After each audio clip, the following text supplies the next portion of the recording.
Do you see the Dean's List update? Well, for starting possessions, well, both teams so far with 20 field goal attempts.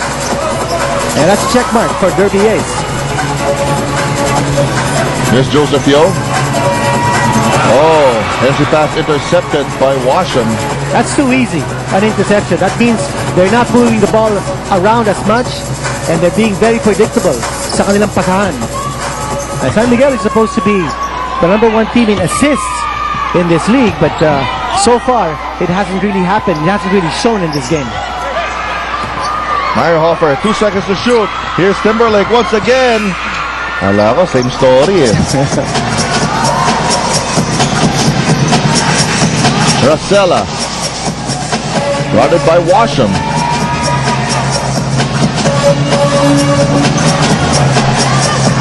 Ontiveros looks at the clock, reads 9 seconds. He takes it from the outside.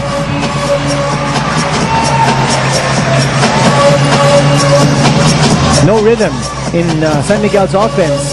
You know, they need to quicken up the pace. They need to play more transition. But B-Meg is not giving them the opportunity. And look at that save by Meyerhofer, but it goes to the wrong hands. And Joseph Yo completes that fast break play. And a quick ceasefire is called here by Coach Ryan Gregorio. They are still protecting a 10-point lead. Again, the things that we want to improve on is our rebounding. That's one thing probably that will help us really succeed in the series. And the other thing is we have to figure out a way to score easy baskets. They're practically bleeding for everything. That is how tough their defense is. Well, so far so good here for Derby Ace. They've already scored 28 points and they have gotten some easy baskets. And it is San Miguel who's bleeding for their baskets. And finally, Freeman knocking one down from the corner. That's his 5th point in the game. Artadi back inside, and so is Cabagnot. Look at the mismatch in the 3 position. Dondon Ontiveros playing in that 3-guard lineup of San Miguel right now. He's had to defend against Tony Washam.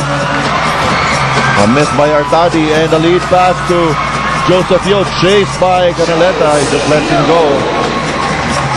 Now that transition of attack of San Miguel, now you see it getting into the flow. They're getting good stops. They're also creating turnovers, and that's why they're getting loose for those up and down baskets. I love that. Rigo Meyerhofer with a deceptive move to the basket.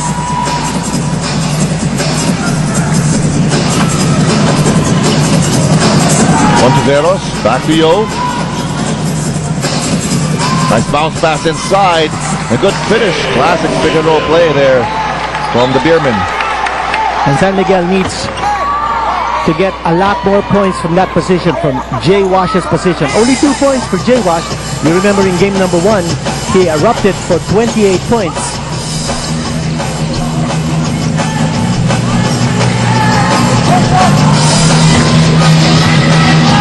Artadi looking for KG, couldn't find him, finds Rivas instead.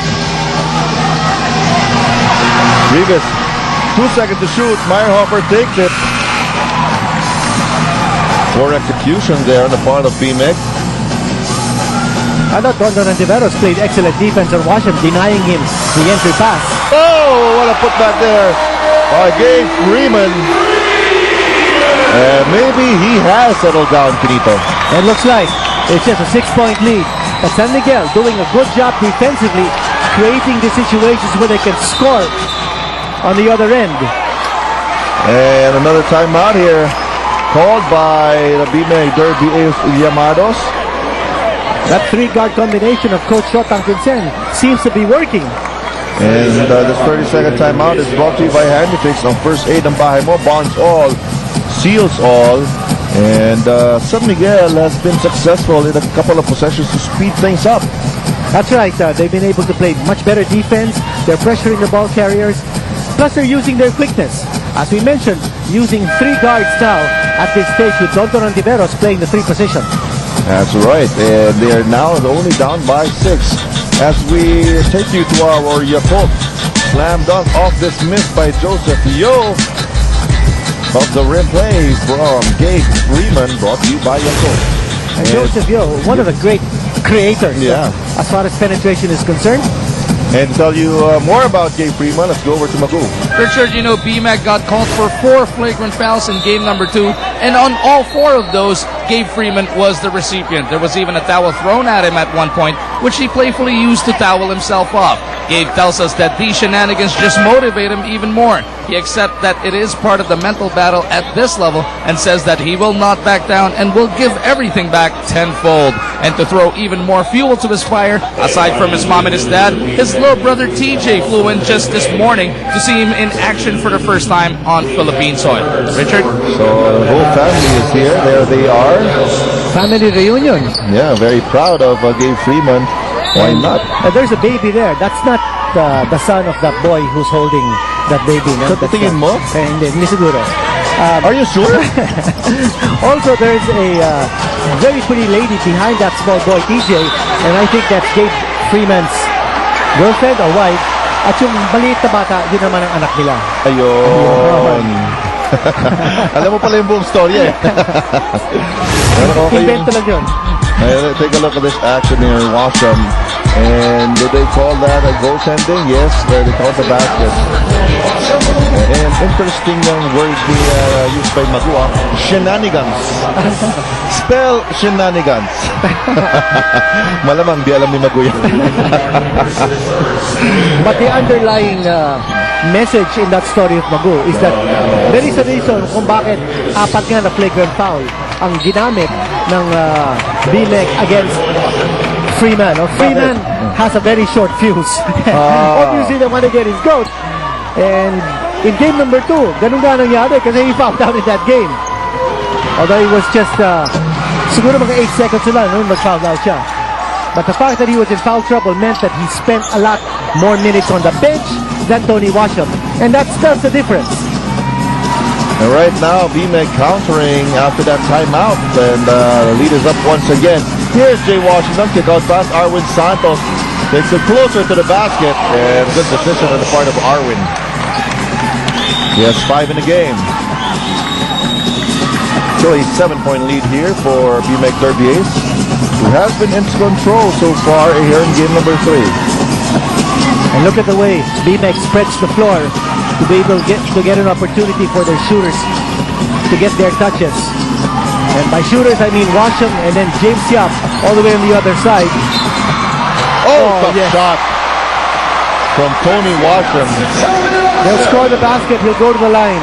Ito sinasabi natin when they space the floor, giving Tony Washam the opportunity to drive. And there was that bump. And the basket, you see, if you've got that space, then you'll have the ability to throw up the shot even after you get bumped. You know, with Tony Washam, parang meron kang dalawang James Yap no, in that team. You know, similar playing styles, and yun nga lang, yung isa imported.